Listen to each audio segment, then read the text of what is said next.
We are back, part 2, and I'm with Australia's favourite arm wrestler. We're very, very honoured to have a local boy on the show. But he's staying back at work for a little bit, guys. He's got proper Wi-Fi, so we all know what's going to happen.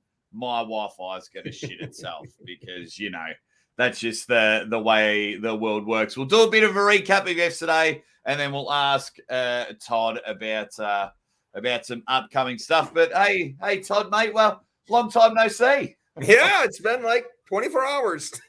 not even. J-Dub's peak. Yes, that is the real Todd Hutchings. We're not used to seeing you in a smoothing motion. We're used to seeing blotches and ventriloquism, like that. And of course, your guys. And this is something we'll get back into. We'll cover it a bit more right now as we say hi to everyone. But Montana Arm Wrestling is in the house. Phil Woody, my manager. I call him my manager. He's a great dude. If you're a Ninja Turtles fan, Dave Anderson, Cowabunga. And everyone is just having a real good laugh. Good. People are happy they've only got a half day at work. so they can tune in. And the tipster's happy that we've got the Wi-Fi going on today.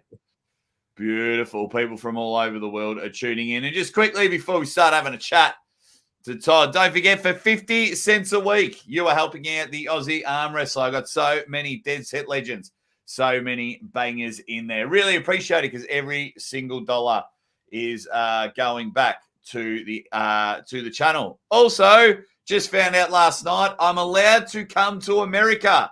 So if you are a US promotion, you can start booking me as of May 12th. I'm allowed to come back. As you guys know why I wasn't allowed in there.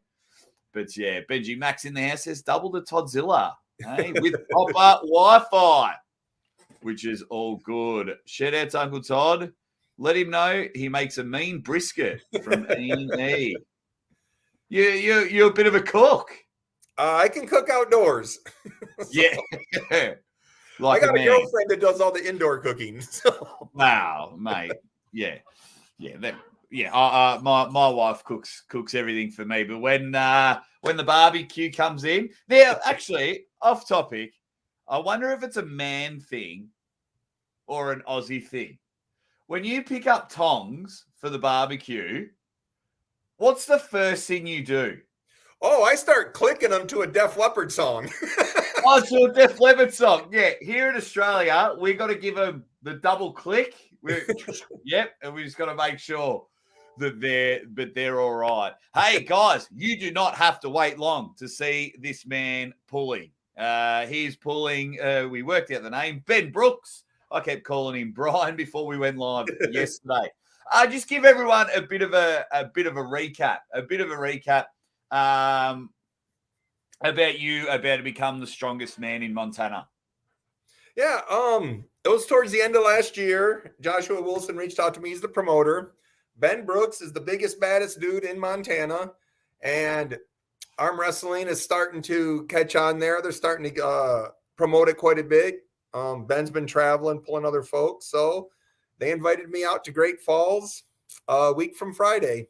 I take off. So we'll be there and we'll see if how good the biggest, baddest man in Montana is. Oh, you're going to turn him into a Care Bear. I have a feeling.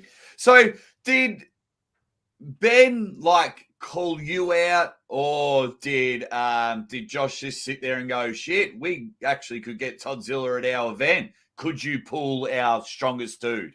I've never talked to Ben. I've commented on some of his YouTube videos, and he sent me back like smiley faces. I've only worked with the promoter. So. Nothing like an emoji to get in there. Thanks, everyone, for joining us. This is part 2. Todd was kind enough to join us after a little bit of a mishap yesterday. Ben Brooks will bring some surprise power. Now, hopefully we'll be able to watch it live, guys, so keep an eye out on Montana Arm Wrestling. Keep an eye out for that, because then hopefully we can watch it live as well as all the other super matches there. John Brzenk. We'll get to the John Brzenk match again that you've got later on in a while. But have you reached out to John and said, thank you for making me look like the strongest man in the world? I say thank you every time I talk to John, but I haven't talked to John in months.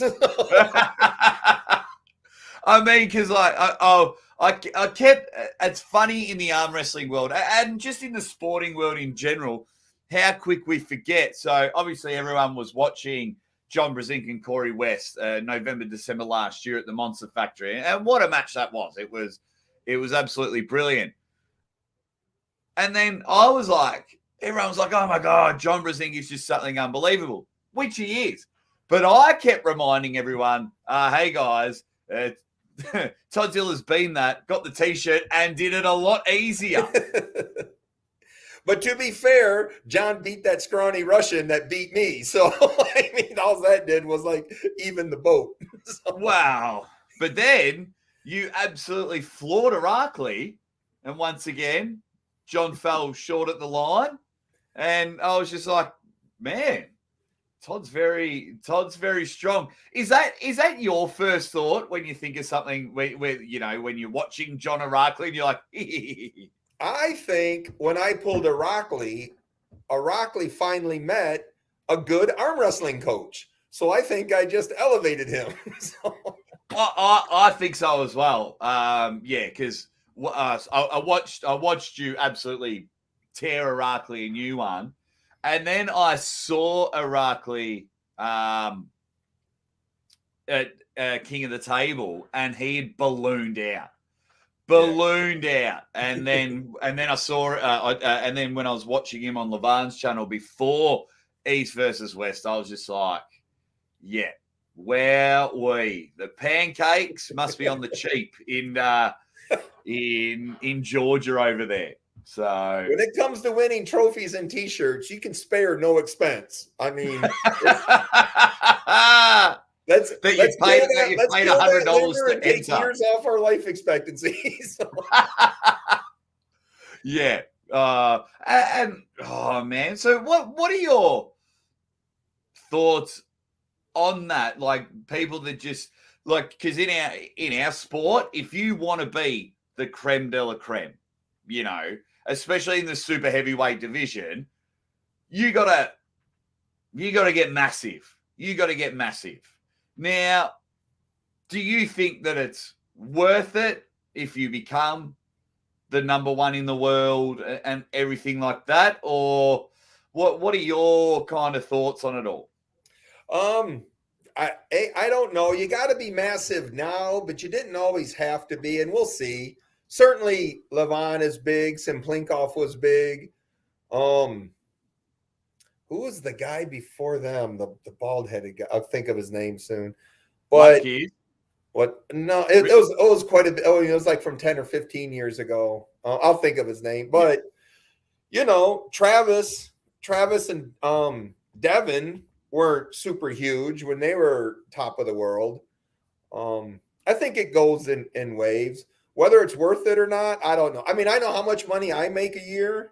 And if those guys are making double or triple what I'm making, if they're making triple what I'm making, it's still not enough to replace the wages at my job.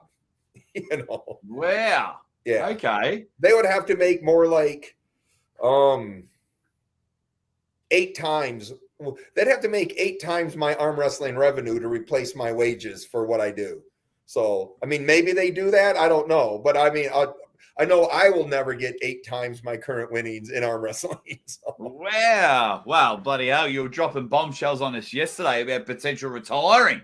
So I don't think it's in for the 9th time, I think it was. Well, so like I said, my salary's 8 times my arm wrestling winnings. So I should spend 8 times the effort on my job.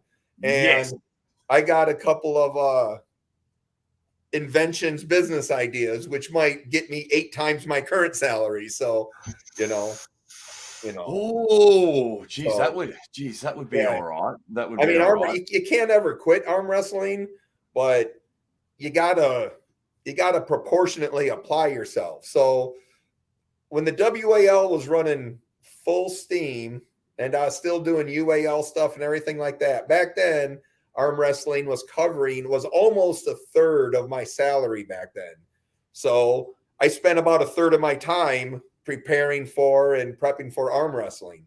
But now it's way out of whack. My job pays a lot more than what my arm wrestling pays. So, it doesn't make sense to spend a third of your time to get 10% of your salary, Yeah, and some people's things are different. I mean, you're at a stage, whether it's in your career or anything. For in my opinion, Todzilla's just a draw for me. I don't care who you go against. Like, I've never heard of Ben Brooks, but I'll be watching that match because you're pulling. So I think you're in a really good spot. And there's only a handful of you guys where it's Toddzilla versus the lady behind the counter at the bingo hall. I'll be like, come to my channel. I'll get Toddzilla on, and we'll get the old lady on, and we'll break it down and things like that. So yeah, especially I think people just do forget when they're like, oh, like when Prudnick, got the chocolates over you, Todzilla's lost it and things like that. But it's like, no, guys, when the camera turns off, there's this thing called life outside of this square, and if you're making like really good money at your job, then yes, I know where my priorities would lie, and like even when we were speaking yesterday, even before camera, you were looking a hell of a lot happier, which would definitely have to do with a lady friend, and And for me, Todd, I've said this on my show a million times. Like, there's three things, and you can be all right at all three, but you can be really good at two of them. And it's a YouTuber, it's an arm wrestler, and it's a family man. You know what I mean? So, like, instead of YouTuber, yours works. So if you're making 150K a year, and you've got a really happy relationship, well, you know what I mean? If you're getting off to Turkey every 2 weeks without her, and then you're off to Australia because you're our favorite arm wrestler, then then something's got to give. Thomas Miles in the chat, and he just says, what's Todd's biggest accomplishment besides being on the show multiple times? Besides being the Aussie arm wrestler's biggest draw, I think I was the last person under 200 pounds to beat John Brzezinski, and I think I was the first person in like a dozen years or so to do that. Wow. I don't know how to say this, but I started late, When I started arm wrestling, most people most of my contemporaries in the sport have been arm wrestling twice as long as I have. So I think going up, I pinned Cleve Dean when I was like 4 or 5 years into the sport, Now it wasn't prime Cleve Dean, but it was a 5-year-old Todd Hutchings too. Yeah, and that's one thing I think people really do forget, because I remember when I first started, I think I was like 32, 33, maybe 33, even a bit older. But then, like, doing my research and everything, it's like, Todd started at 35, and it's like, that's not bad. That's not bad, especially these days. Like, I went to training last night for the first time in 3 months. And we got 15-year-old kids there, and they've been watching YouTube for years. So they're coming in. They're coming in mega. Wait, let me say other things. I got the world to say vectors instead of angles. Yeah. Yes. I introduced arm wrestlers to the JM press. I didn't invent the JM press, but I introduced arm wrestlers to it. So there's been a significant decrease in elbow pain in our sport since that happened. Side pressure, I introduced arm wrestlers to the West Side barbell system and side pressure training in general. So there's a few things out there. Yeah, I think it's brilliant. I think it's brilliant that, like, just little bits and pieces like that, because when you say, like, JM presses, side pressure, and vectors, like the first thing you think of is you, and I think it's great. Yeah. It's brilliant. Juan Ortega would love to have you at the Bowling Green, Ohio. Well, that's just down the road. I better get up there then. Yeah. But is it for a game of bowls, or do you want him to arm wrestle there? I'm just trying to think. Fox 8 Ball showing some love. Jamie Sheldon is in the chat. Yes, he is. Jamie. Woo! My man. He's a really good dude, Jamie. I love Jamie. Yes, he is. Brock, my man, Brock from Australia. Life expectancy for T-shirt and trophies. He thought your comment was pretty happy. Swisher Sweet thinks maybe Arsene Liliev was your greatest accomplishment. He was tough, but I never beat him. Oh, I can't, mate. Speaking of pancakes, that bloke loved it. Oh, these biceps were bigger than your head. I'm telling you now. White Wolf in the house, and Meg M says, hello, Todd. Hello, Meg. Hi, Meg. How's the arm wrestler here? It's two of us on the show. No, I'm only joking. Only joking. Beauty. Meg's just straight to it. Where do you live? I live in Lowell, Ohio, so stop by the house. If you don't know where it is, just ask anybody. Yeah, I'll tell you where my house is, or I'm at the Norwood Tavern. You can find me. It's not hard to find me. Yeah, just have it. Geez, yeah, just to have a beer. Now we were speaking about upcoming matches before we broke up yesterday. We'll get to John in a moment. You are booked for the May East versus West coming up. Yep. Mm-hmm. You don't have to mention. Do you actually know who your opponent is, or is it no? Okay, so Engen's just said, "Are you available?" Engen does this thing where he proposes a couple of people, he settles on one, and then he'll change it 2 or 3 times before it goes up there. Fortunately, I'm not riddled with anxiety, so I don't care. What he does is he classifies them into hook pullers and outside pullers, and so once he's on a path, I kind of know where I'm pulling. But a lot of times, I'll know a week or 2 ahead of time. Now, back in the WAL days, there was a guy we all had to work through. His name was Jamie. And he once told me, he goes, you're like the easiest guy to work with. He goes, these other arm wrestlers and very famous ones, he'd say, they call me 7 and 8 times a week asking about different stuff. He goes, when Jamie calls me, he goes, hey, do you want to pull this date? I go, I'll be there. Jamie goes, want to know who you're pulling? I go, you can tell me when you figure it out. And then we're done. So. Oh, mate, yeah. Even like when we were talking yesterday about booking the John match, you were just like, whatever John wants. I remember our previous show, we were talking about rule sets, and you were like, I don't care, just let me turn up. Let me turn up there, which I think is good. Jamie gave me a genuine heart attack when I first started because he gave me donuts. I got a message. Hey, Steve Kaplan wants your email address. I'm like, oh, is this Jamie that makes all the matches? No reply. But Steve said he loved me videos. So I thought I was getting a cease and desist because I'd always use WAL on Instagram. So, yeah. So Icky says that Todd is an inspiration.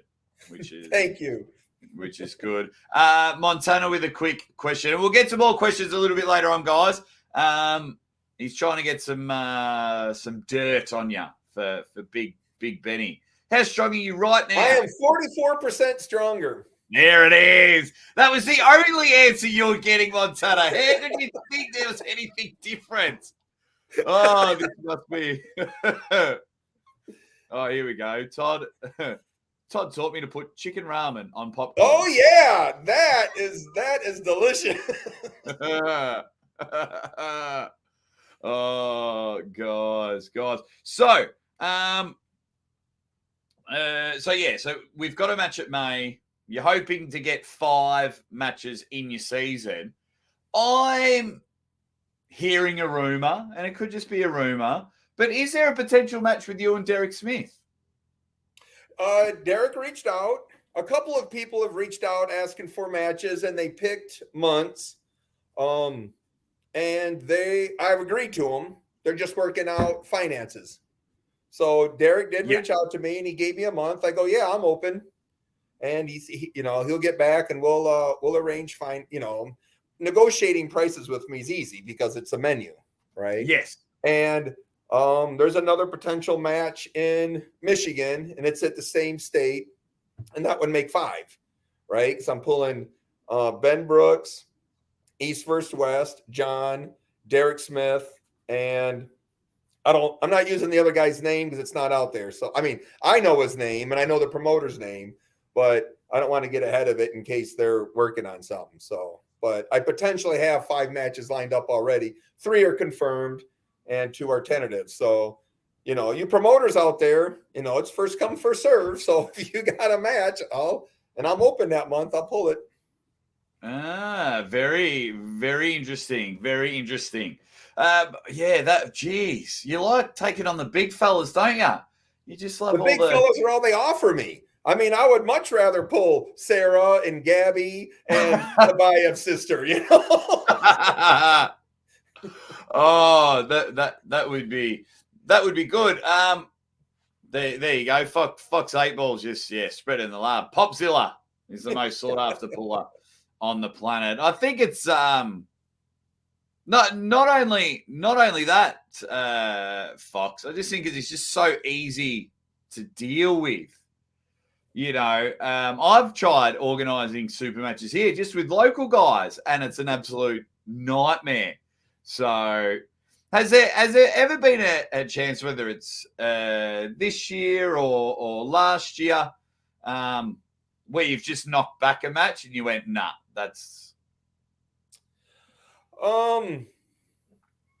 There were times, I mean, I've refused matches, but just because the money wasn't even close, I mean, it was like people have reached out to me. Will you pull this tournament, this match? I go, yeah, I'll do it. I mean, so it was like a real local match. So I don't know if I was asking for $2,000 or $2,500 or something. And they were going, well, we were thinking $500 to the winner. And I said, yeah, no. I go, I'll pass. Yeah. That's fair enough. Marcus, if you want to arrange super matches locally, what I would suggest you do is figure out how many matches you want, get your mailing list, and say, look, this is what I am offering you guys. I'm offering you this much money to pull this match, and I will select either you're in or you're out.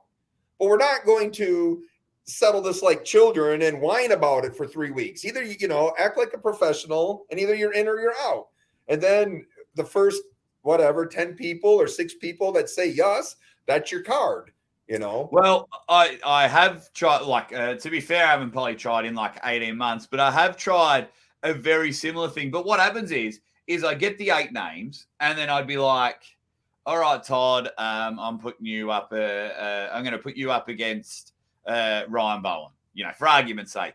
And then half an hour later, a few days later, I'm going to have to pull out, my shoulder. So all these people want to have super matches if they think they're going to win. So it gets... Yeah, and that's something bad about what we got. And that goes both directions. Pullers can pull out of a match, and then there's no penalty for it.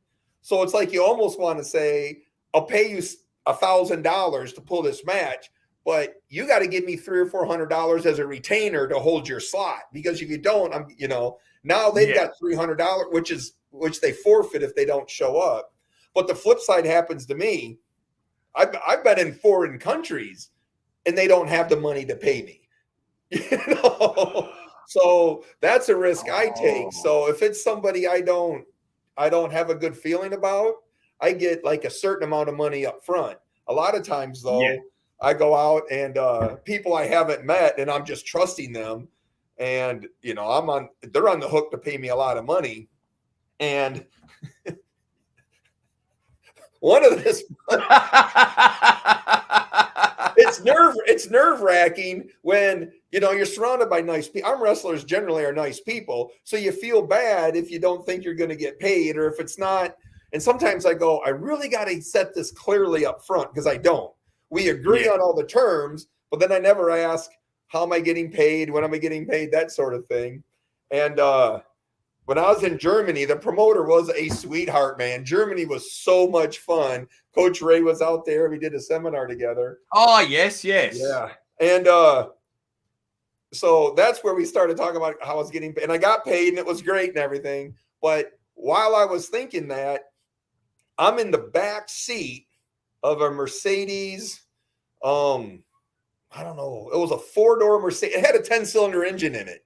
And we're zipping down the highway and we're doing like kilometers per hour. And I go, so I convert kilometers to hour to miles per hour. And we're doing like 100 miles an hour. And I show the girl next to me, and she sets up and I go, how fast this car go? And he goes, it'll do like from the factory 250 kilometers, but mine does 350 because I did this. Whoa. He goes, what's the fastest you've ever been? And the girl says the fastest she's ever been was 130. He goes, okay, we'll beat that. Oh. When it was done, we're doing like for periods of time, we're going 187 miles an hour at like 4 o'clock in the morning.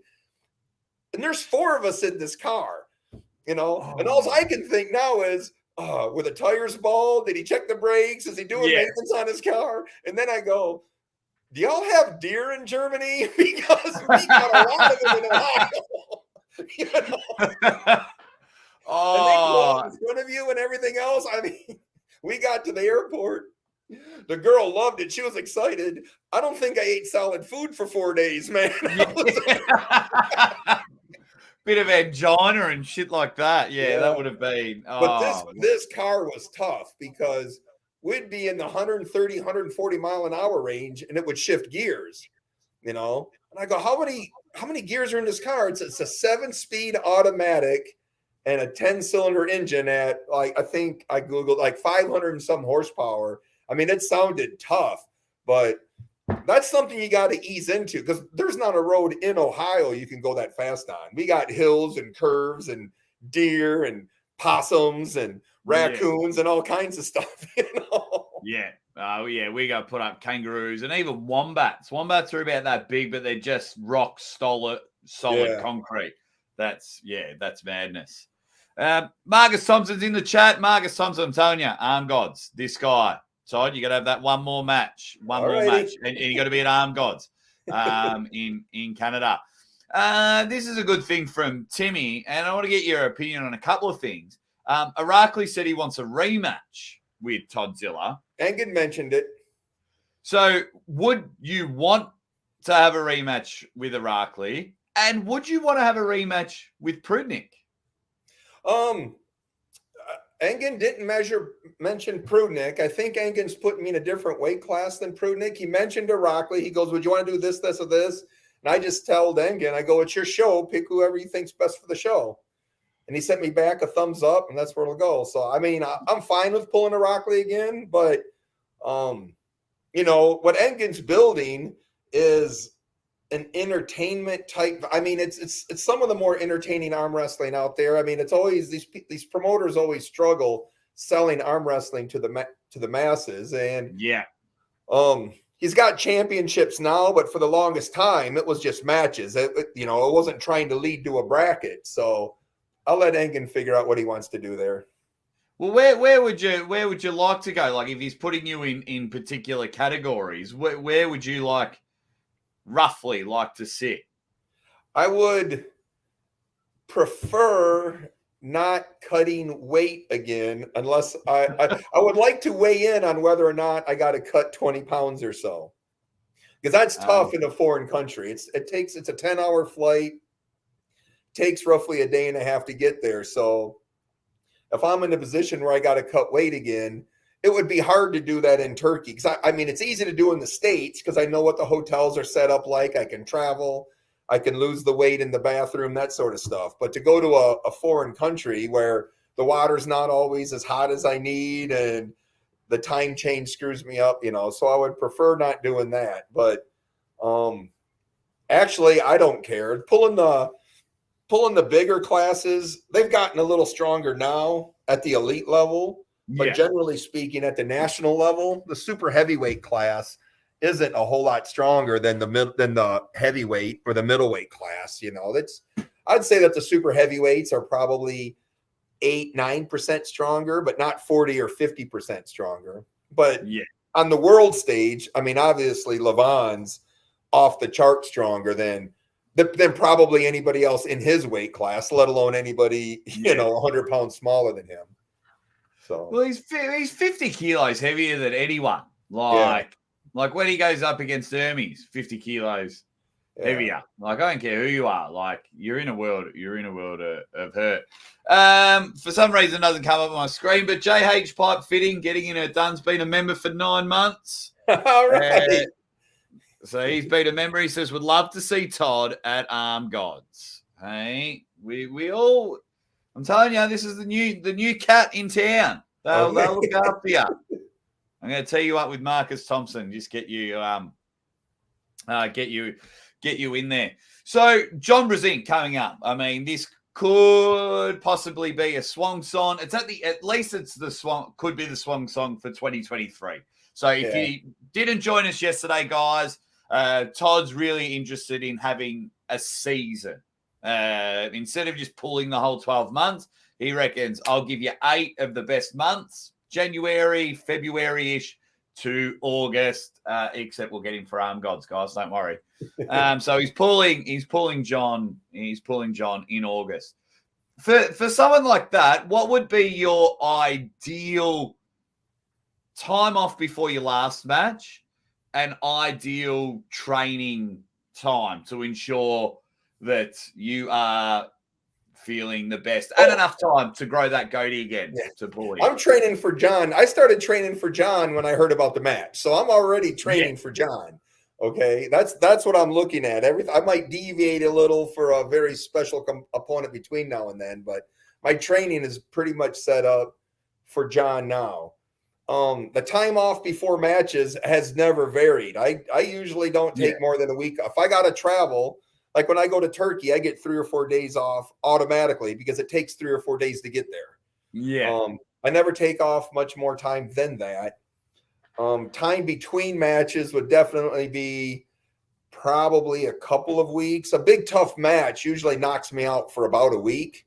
Yeah. So the second week after a match, I'm usually feeling good again. So the third week from match will probably be great, but I probably won't. When we get closer to August and everything's locked in, I probably won't have a match. Probably end of June, early July would probably be my last match. That would give me 4 to 6 weeks to just not so much the weight training, but so I can go to my guys in practice and set them up, because I'll watch John videos and I'll say, okay, I need you to mimic the way John pulls. I want you to do that goofy grip he invented. I want you to arm wrestle, I want you to do all that. You can't yell or scream. You got to walk up like you just got up off a nap and you're on your way to the living room with the newspaper, and you got to show no emotion and then just be strong as hell. So I just need to prepare myself for that.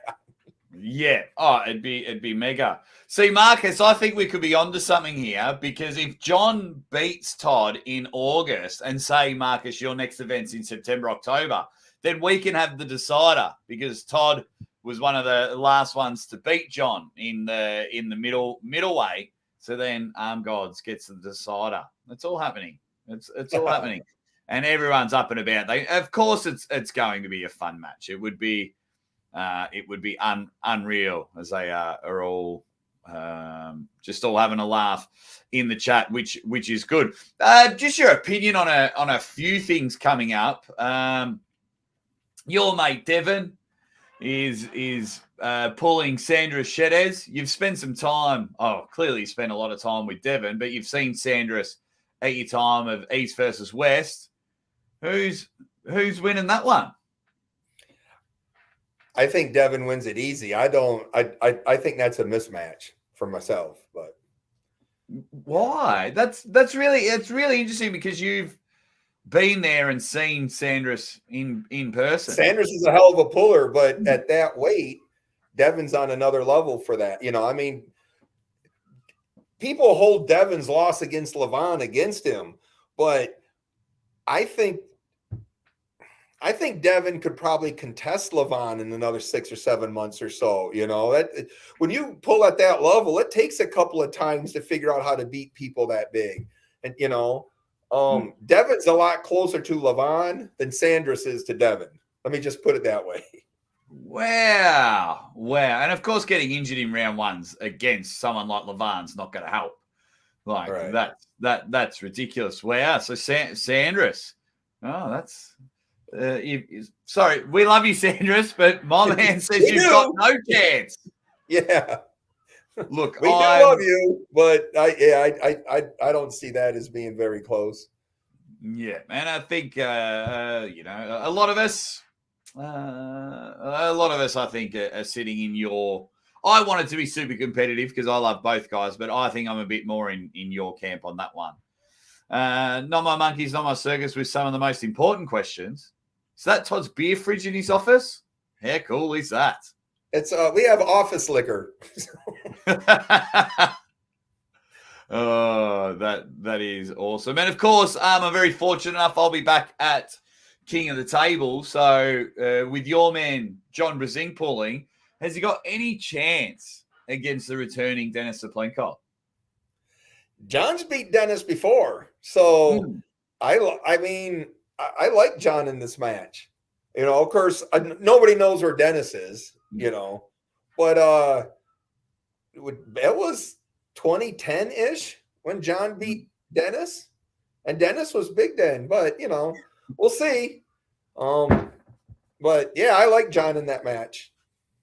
Yeah, all the time, like it's a shutout stake if you're having a bet on it, and everyone's like, Dennis is as strong as ever, and he's got to crush John. But then I'm like, well, Dennis says he's only 70%. So if you put a bit of mayonnaise on that, he's only 80% of his old self. John is arguably in the best form of his life.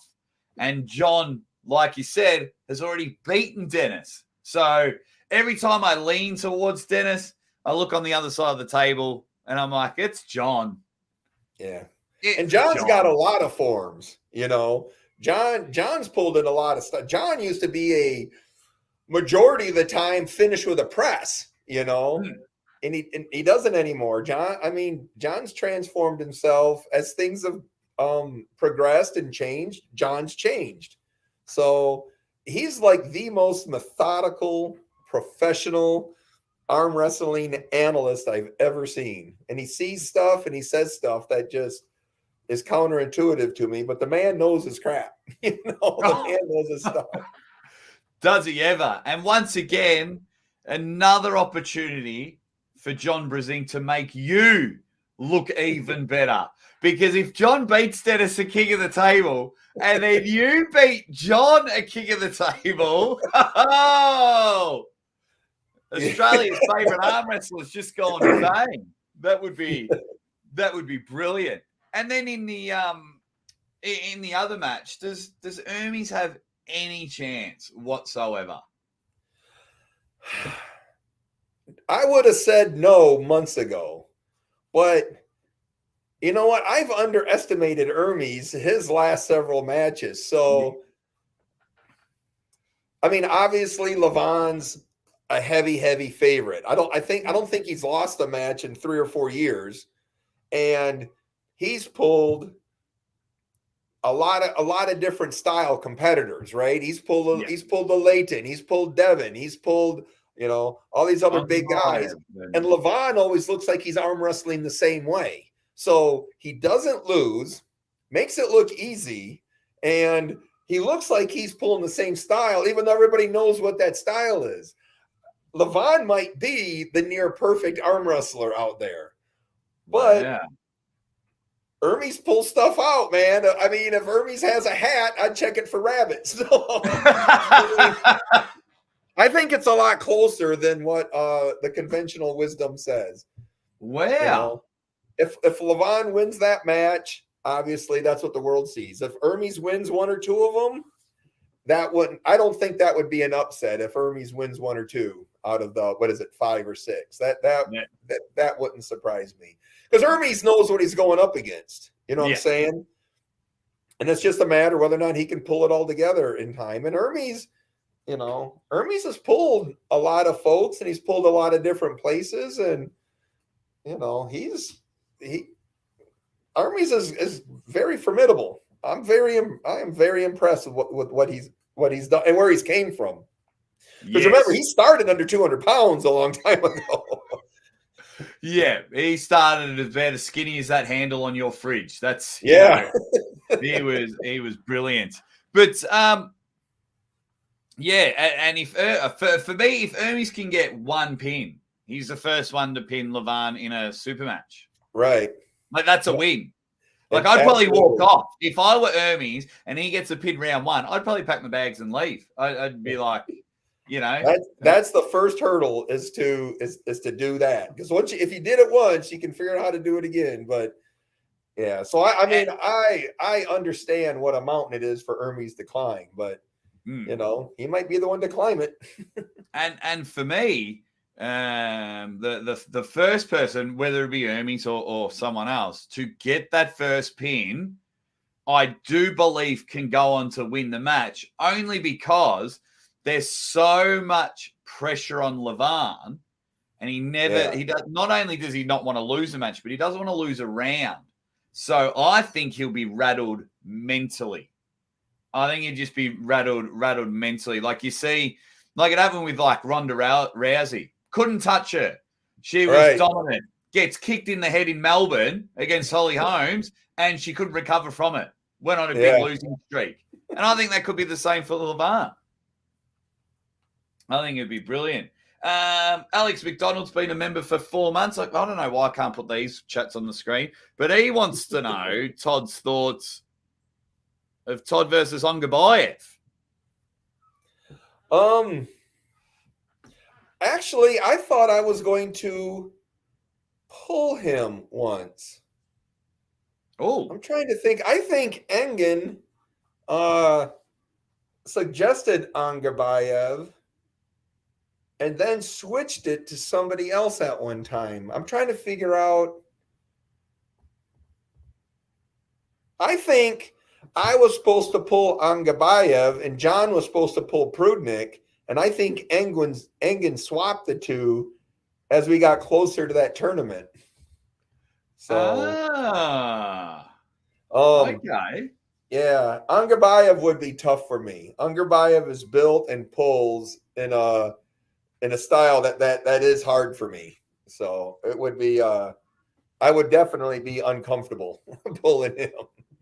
Okay, so if Ongabayev's uncomfortable, let's flip it to the other side. Who's somewhere in that elite, whether they're pulling a King of the Table East versus West, Monster Factory, Armors, wherever, that you just look at and go, why do people have difficulty with him? I could just real easy. Not in a disrespectful way, but, as the famous saying goes, styles make matches.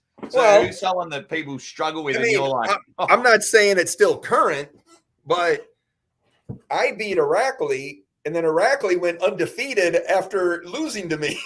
Yeah. So is there any motivation? Like someone was asking, like Irakli wants a rematch. Is there any motivation for you to have another match with someone that you beat quite convincingly? I don't know what the motivation is. I had pulled somebody last year, earlier in the season. And first, people do not like losing to me. If I beat you, within 24 hours, you're already challenging me for a rematch. If John beats you, it's, I gave it my best. He's the GOAT. He's great. But if I beat you, there was something wrong. I mean, I've never beat anybody who go, yeah, I deserve to lose that match. So I had a match last year against an American puller, and I wasn't home for less than 3 or 4 days, and they were challenging me to a rematch. I go, yes, I will take that match, but it costs more this time because I just beat you. So, yes, I will take that match. They agreed to it, and then 2 weeks later backed out. They asked for it, agreed to it, and then backed out. But did it rhyme with Schmori Schmest? Was it no. him? No. Okay. But you are in the ballpark.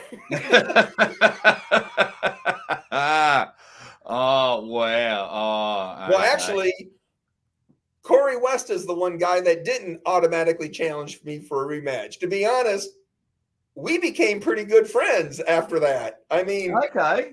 Yeah, we talked a lot and we traded intel on each other. And yeah, we actually became pretty good friends after that. And so did me and Lachlan. I think, especially with the you and Lachlan thing, because in my opinion, you're both just old school men, just fucking men. You know what I mean? So like, cool. You know, if you guys were in person, it would have been at the tavern down the road, a few beers. Right, Todd, you got a problem? Fucking absolutely, Lachlan. And you'd go out the back, you'd punch the out of each other, and then you're back here go, right, we done, let's have a beer, let's hang out. Because both of your personalities are similar on some level. So, so it makes sense that, like, after all that shit's done and you've had your match and we realise the levels and you take a big dump on my home country, whatever. it's I love your home country. Yeah, I know you do. I just fucking want someone from Australia to win. Man, it hurts.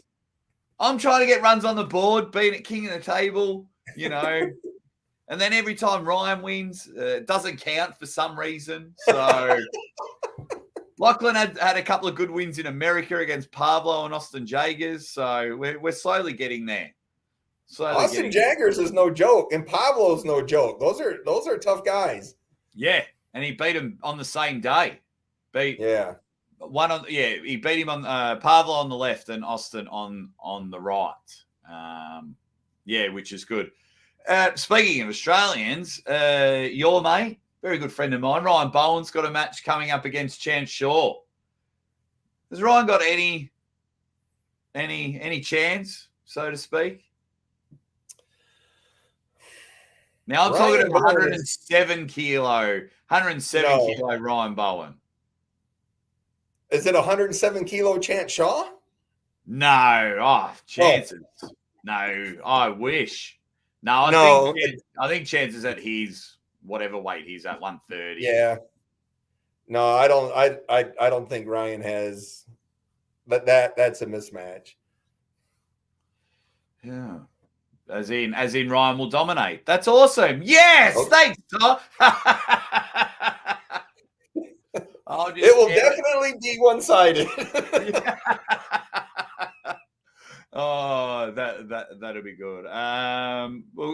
Guys, we'll probably only go for about 5 or so more minutes because Todd actually finished work and he wanted to help me out. So he probably just wants to go home and have a few beers and train for John Brzezinski and everyone else in between. So 5 or 10 more minutes. So if you've got any good questions, we'll get them in the chat and then we've got to let our man go.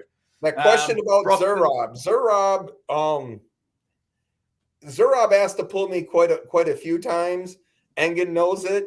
Engen makes. I'm willing to pull Zurab. That's fine. But once again, the East versus West matches I leave up to Engen. Engen knows what he's doing. Just like when Neil Pickup used to put matches together, I'd never argue with them either. You know, so a match with Zurab would go through Engen. So it'll happen when Engen thinks it'll happen. Yeah. Well, hopefully before you retire. So we don't want you to retire. The Hunster's in the chat says, who does Todd think would win between RVJ and Irakli? Style-wise? Irakli. Yeah. Irakli's tough. I'm telling you, short of Devin's hand is very large, okay? So it feels formidable. John's hand is not quite so large, but is incredibly strong. John's hand is larger than Irakli's hand. I've never felt when Irakli clamped onto my hand, that was a hand I knew was, I've never felt such an elite level hand like that without being giant, you know, because if you got a very large hand, it doesn't have to be that strong just because you got so much leverage on the back of the guy's hand. Irakli's hand, Irakli and RVJ are both very hand-based pullers. Irakli is definitely a level or two above RVJ on that hand. Irakli might even be stronger in that bicep curl for whatever however important you think bicep curls are. And if the answer is not, if you don't say not important, then your answer is wrong. So. Oh, that is no. hilarious. Aracli's tough. Aracli is a tough kid, and he knows what he's doing.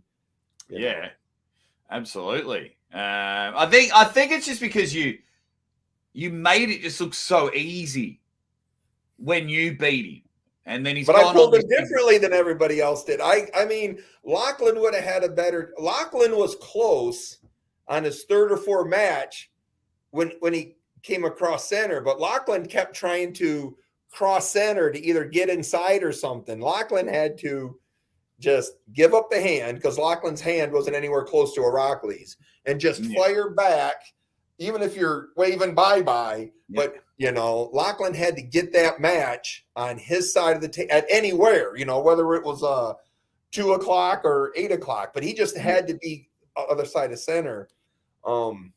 If you let Aracli pull you over, it's tough. And I didn't know Aracli could press, but he ain't pressing you if you're on your side of the table. It was that was something unbelievable. And I was talking to Lachlan in between rounds, and he was just like, I'm trying everything. I've got nothing for him. So he's not one, I could have won if I did this. He was saying mid-match. He was like, I've got no chance. Fox 8-Ball wants to know when you're going to post some Muddy Rivers boys practice. I should do that. We practice every Friday, and this Friday is my last practice before Montana. So maybe we'll. I got to talk to the other Muddy, but the Muddy River boys practices aren't real exciting. It's mostly beer drinking and telling lies. But I'll post something just to get something out there. Yeah, that's the thing. When are we going to see some more stuff on your YouTube channel? I'm working on it. I got to get started. This whole taking a break off arm wrestling was a break off everything. So I got to go through the last East vs. West matches, update whether the buckle matters. Hint, it doesn't. Spoiler! Oh, what? But to that, what is interesting is I don't think the buckle matters. But you know what I do think matters? Is which side of the table you're on. Okay. Interesting. If you're on the side of the table, so if you're the ref and I'm on this side of the table, I get the buckle. But you know what? This side of the table loses more matches, even if there's no strap. Okay. Yeah. So this side of the table already starts at a deficit. Then you throw the buckle on it, right? A lot of people say, oh, well, that buckle causes you to lose more. But I think this side of the table just flat loses more. If you're the ref and I'm on this side just wins more, because you're going this way. The head ref, which is you, isn't looking at your wrist.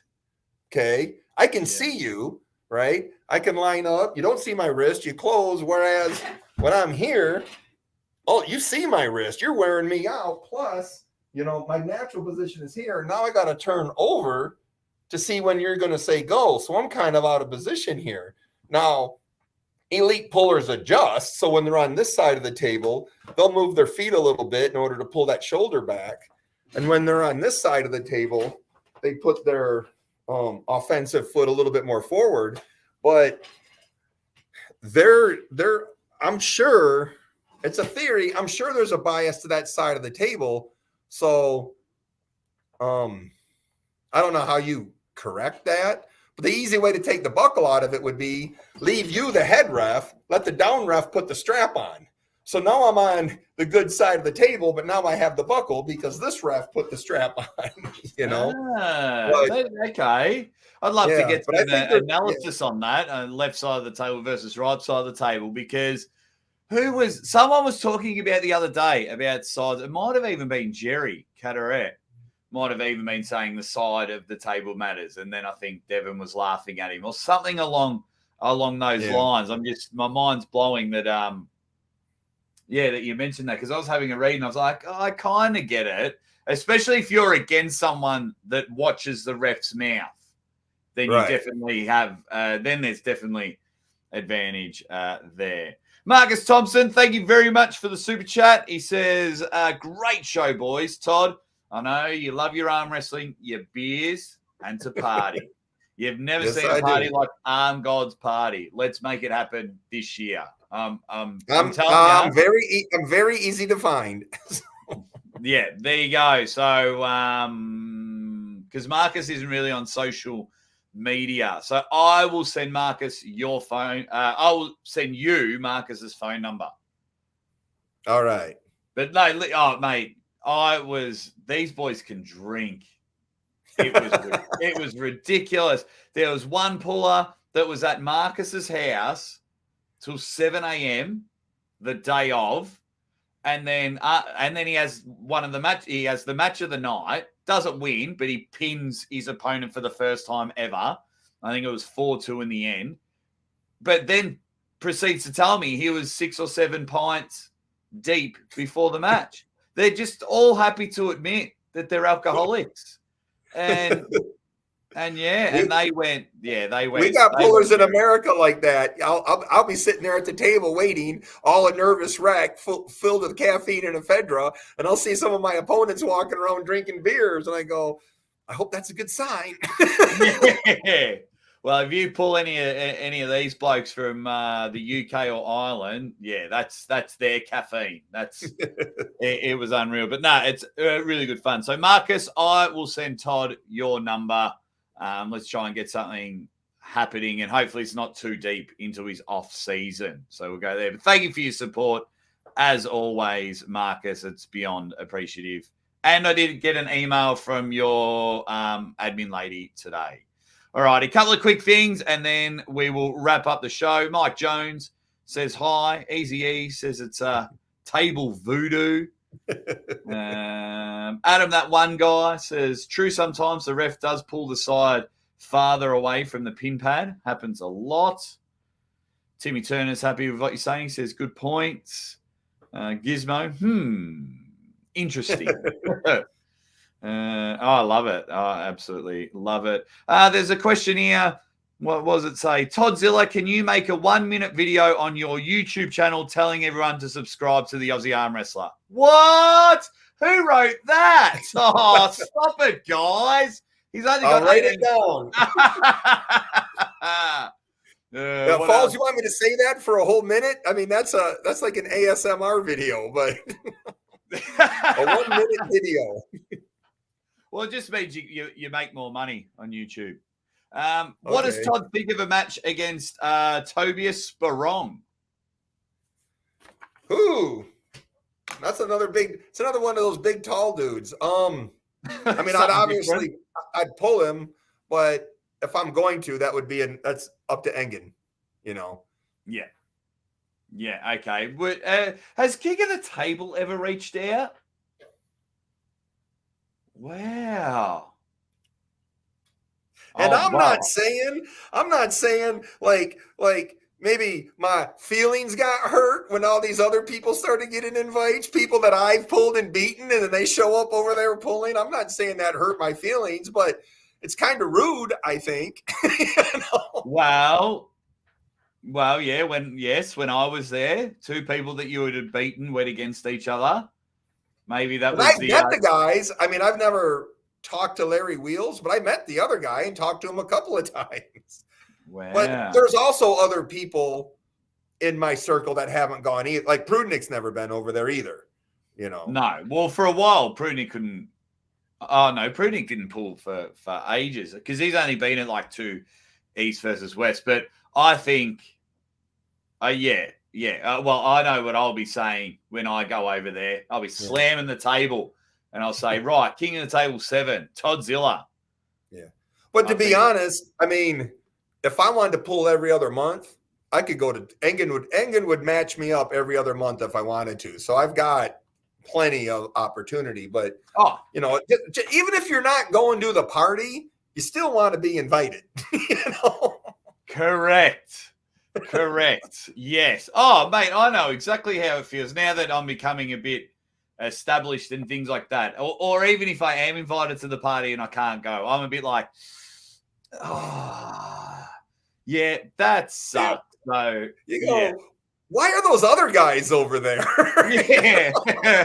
You know, it's like I'm in the window going, hey guys. I'm picturing like the SpongeBob meme. Let me in. And they do the old, and then you see the people at the party and you're ringing them, they go, oh, it's Todd. I won't answer that. Go ahead and I'm just going to close these curtains. Didn't see him. Oh, yeah. All right. Well, I will. Well, you'll get booked on Arm Gods, which is fun, but I would love to see you at King of the Table. And for me, I'm not going to sit there and go, you got to book Todd. You got to book Todd. I want to know why you haven't been asked, because there's nothing worse. Oh, Todd, can you go have a chat with them for me and things like that? You know, I think that's worse. So I'm just going to go, hey, how come we've never asked Toddzilla? So yeah, it just doesn't make sense. White Wolf, thank you very much. He says, Toddzilla table bias theory, the TTBT. It makes sense. Throw in the women refs of Arm Gods for an extra level of distraction. Just ask Beer Man. Beer is the lubricant of Arm Gods. Settles the distraction. Ooh, that was one thing that happened. More people spoke about the refs at one stage than the pullers at Arm Gods. So maybe we need male refs next time. They had a pretty sexy ref in Germany. You know? I think it was the same one. I don't know. I'd only been over there once, but yeah, I think she said that she's like their regular ref or head ref or whatever. Yeah. She was the girl when we're doing 180 miles an hour. She's asleep in the front seat. Oh, I squeezed the handle in that Mercedes to where it looked like a child's bicycle. I mean, there was actually parts of the handle coming between my fingers. I was squeezing it so hard. Oh, I would have been the same. Yeah, I would have been the same. And by the end of that, I mean, my hair's hanging on like a rock climber with Vaseline for grip. So I would have ended up like you after that car ride for sure. But yeah, thank you very much, White Wolf. As always, you superstar. Montana Arm Wrestling says, thanks to our top sponsors, the Stadium Sports Bar and Casino, Bensky Towing and Recovery, and Westgate Repair. We will be able to pay Todd Hutchings the big bucks. Montana is so excited for Toddzilla. Guys, I'm looking forward to it. I got my Montana contract right here, right next to my work computer. Yeah, beautiful. Beautiful. Hopefully there's plenty of zeros in there with comments, decimal points. There's the exact number of zeros. Yeah. But I really appreciate it. If you want to watch Toddzilla Pool in 2 weeks' time, you got to go over to Montana Arm Wrestling. Really appreciate it. All right, guys. Everyone's been up and about. Thank you all so much for joining us for the second day in a row. I appreciate you all so much. Says performance enhancing pancakes. He's up and about. Says hello, Uncle Todd, and he calls me Mum. He calls me Mum. Really good guy. Performance enhancing pancakes. Oh yeah. He's a good dude. He's a good dude. All righty, guys. Sorry if I've missed all your comments. We've had like 180 people throughout the whole thing, and I really appreciate it. Robin Reed, how are you going? Braun Strap, Cooper Danger. Hope you guys are all going well, and thank you for joining the one and only Australia's favourite arm wrestler that makes me giggle every time I say it out loud. Oh, it is brilliant. I really appreciate it, guys. We will see you all soon. I will be live before the Devon and Sanders match. And in 2 weeks' time, you will see Australia's favourite arm wrestler. And is your hair red? My head probably is. Okay. Oh, no, it's just because my man Ryan wants to become the strongest ginger in the world. So I just got to double. Yeah. I mean, when I was in high school, I had red hair. So. It is brilliant. All right, guys, we're out of here. If I keep reading the comments, I'll never get offline. I love you all so much, and I will see you all very soon. This is Toddzilla. I've been the Aussie Arm Wrestler.